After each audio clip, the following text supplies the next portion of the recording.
The truth is that it remains too early to judge. The distortions wrought by the pandemic are still working their way through year-on-year statistics and will continue to do so for some months to come.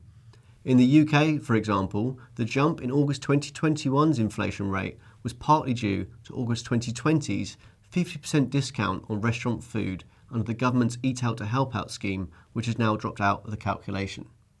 The deflationary forces of technology, ageing populations who spend less, and indebtedness remain, and we would also expect the supply bottlenecks, which have been a feature and problem of the economic bounce back, to ease.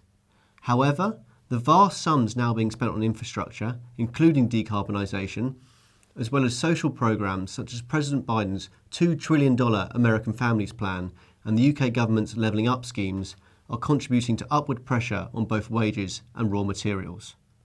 In the UK, the situation is being exacerbated by the withdrawal of European workers as a result of both the pandemic and Brexit.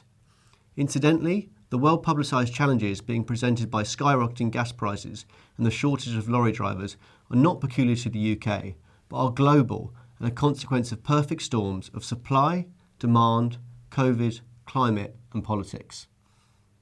Taking all these factors into account, our best guess is that inflation will fall from today's elevated levels, but in the US and particularly in the UK, could easily settle higher than the 2% level that central bankers are targeting. As much as the data measuring growth and unemployment corroborate the continuing recovery from the pandemic, it is the inflation numbers that we'll continue to monitor most closely and which are likely to have the greatest influence on the actions of central banks and hence the future course of financial markets.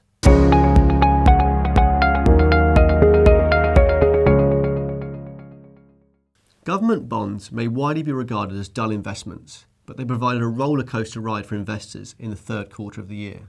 The price of a conventional bond is very sensitive to the rate of inflation because the regular interest payments and repayment of capital maturity are fixed sums.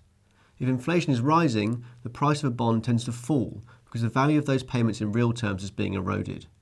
Whilst the messaging has not changed, however, central bankers have clearly become more jittery about inflation over the last few months, and the timings of expected increases in interest rates and the scaling back of bond purchases under quantitative easing programs have been brought forward. We expect further bouts of volatility as we saw in the third quarter, but it seems probable that government bond yields will grind higher over the medium term as monetary stimulus is slowly withdrawn and investors demand rates of return that are higher than inflation. Interest payments may be sufficient to offset capital losses as yields rise, but return expectations for government bonds are modest. We also continue to question if the optically attractive yields of many lower quality corporate bonds are sufficient compensation for the risk of default. Where, and as much as our own investment management mandates allow, we prefer to allocate to tactical bond funds. Due to their own very flexible mandates, such funds are nimble and can cherry-pick the very best opportunities as they arise across the wide spectrum of bond markets.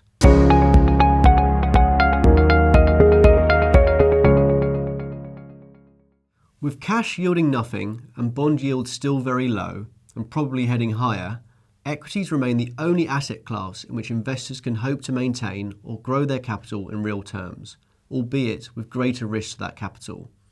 For at least the next quarter or two, stock markets should continue to be supported by strong economic growth and the impressive bounce back in corporate profits.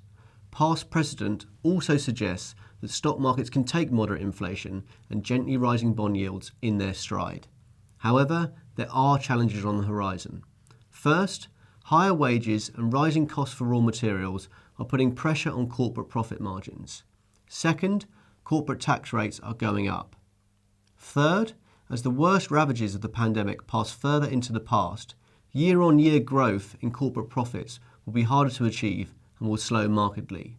Most important of all, though, is the risk that inflation remains stubbornly high, forcing central banks to raise interest rates faster and by more than investors currently expect. Notwithstanding that such action could ultimately lead to a recession, this would undermine valuations which are lofty and which there is little or no margin for safety. For these reasons, we would probably only consider increasing the exposure to equities within portfolios if there were to be a substantial sell-off in stock markets.